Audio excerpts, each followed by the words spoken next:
Good morning. How are you? How are you?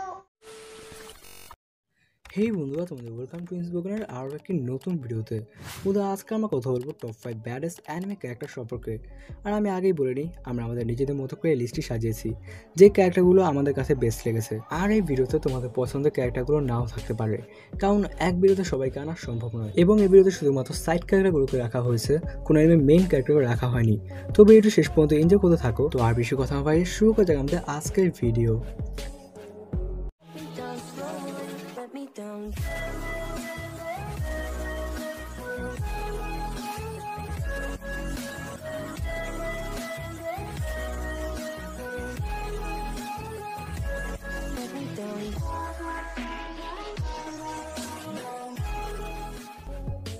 Number 5, জিনেৎসু।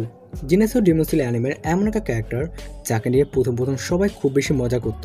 একটি funny character হিসেবে দেখানো হয়েছিল জিনেৎসুকে, কিন্তু আস্তে আস্তে যখন স্টোরি আগায় এবং জিনেৎসুর পাওয়ারকে যেভাবে রিভিল করা হয় তা সত্যিই অসম ছিল। জিনেৎসু যখন ফার্স্ট ফাইটের সময় ওর পার্সোনালিটি চেঞ্জ হয়ে সেকেন্ড পার্সোনালিটি চলে আসে ঘুমের মধ্যে, তখন আমি বলছিলাম ডিমন তো বাই বাই, টাটা, good bye, Gaya.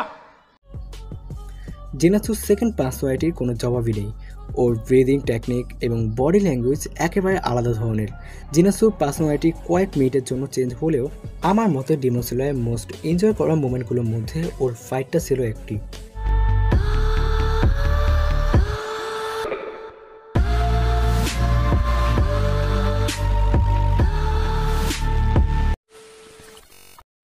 Number 4, তোদোরকি।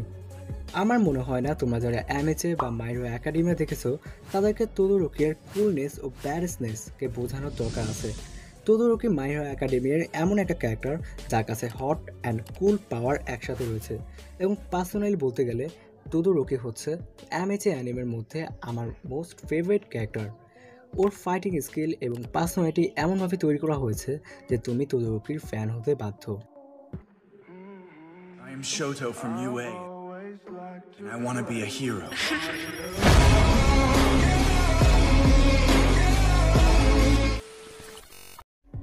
Number 3, লিভাই। বন্ধুরা, অ্যাটাক অন টাইটানের লিভাই আলাদা একটা ক্যারেক্টার। ব্যাডেসের দিক থেকে তো লিভাই সব ফ্যানের মনে নিজের জায়গা করে নিয়েছে।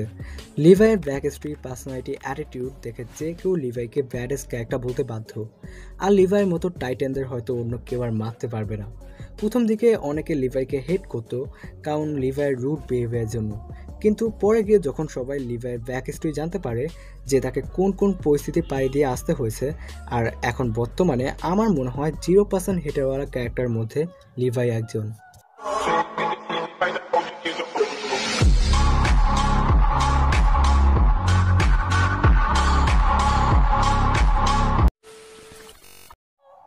Number 2, Gojo Satoru. Gojo Jujutsu Kaisen অ্যানিমের মধ্যে এমন একটা ক্যারেক্টার যে অ্যানিমে মেইন ক্যারেক্টার থেকেও বেশি জনপ্রিয়।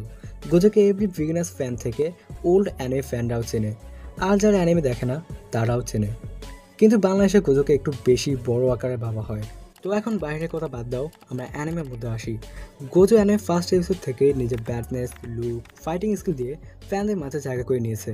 অ্যানিমের মধ্যে একটি জিনিস রয়েছে জুজুৎসু সর্সারার বা জাদুকর নামে, যাদের মধ্যে গোজোকে সবচেয়ে বেশি পাওয়ারফুল সর্সারার হিসেবে ধরা হয়। 大丈夫、僕最強だから。五条悟。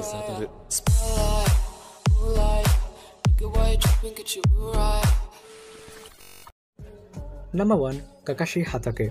এখন তোমরা অনেকে বলতে পারো যে আমরা চাইলেই তো নারুতো থেকে ইতাচি, মাদার উচিয়ার মতো ক্যারেক্টারগুলোকে রাখতে পারতাম। হ্যাঁ, আমরা চাইলে রাখতে পারতাম, কিন্তু ওই যে আমি ফার্স্টেই বলেছি, আমরা এক ভিডিওতে সব করে ক্যারেক্টারকে রাখতে পারবো না, তাই আমরা আমাদের নিজেদের মতো করে 5 জনকে নিয়েছি। আমি জানি বাংলাদেশে যারা অ্যানিমে ফ্যান রয়েছে তাদের মধ্যে প্রায় 99% ফ্যানরাই নারুতোকে চেনে বা দেখেছে, তারা সবাই কাকাশিকেও চেনে। কাকাশি আমার এখন পর্যন্ত দেখা ওয়ান অফ দি মোস্ট ব্যাডেস্ট একজন ক্যারেক্টার। এই রেসে আমার মনে হয় না কাকাশিকে অন্য কোনো ক্যারেক্টার হারাতে পারবে। আর রইল অ্যানিমে কথা। অ্যানিমের মধ্যে কাকাশি একজন দক্ষ ও খুবই ইন্টেলিজেন্ট নিনজা এবং আমাদের 6 নম্বর হোকাগে। তো বন্ধুরা, এই ছিল আমাদের আজকের ভিডিওটি ভালো লাগলে লাইক বাটনে হিট করো এবং কমেন্ট বক্সে জানাও আমাদের এই ভিডিওটি কেমন হয়েছে এবং পরের ভিডিওটি কোন টপিক নিয়ে বানাবো। তো আজকের মতো এই পর্যন্তই, দেখা হবে অন্য কোনো ভিডিওতে। এখনকার মতো বিদায়।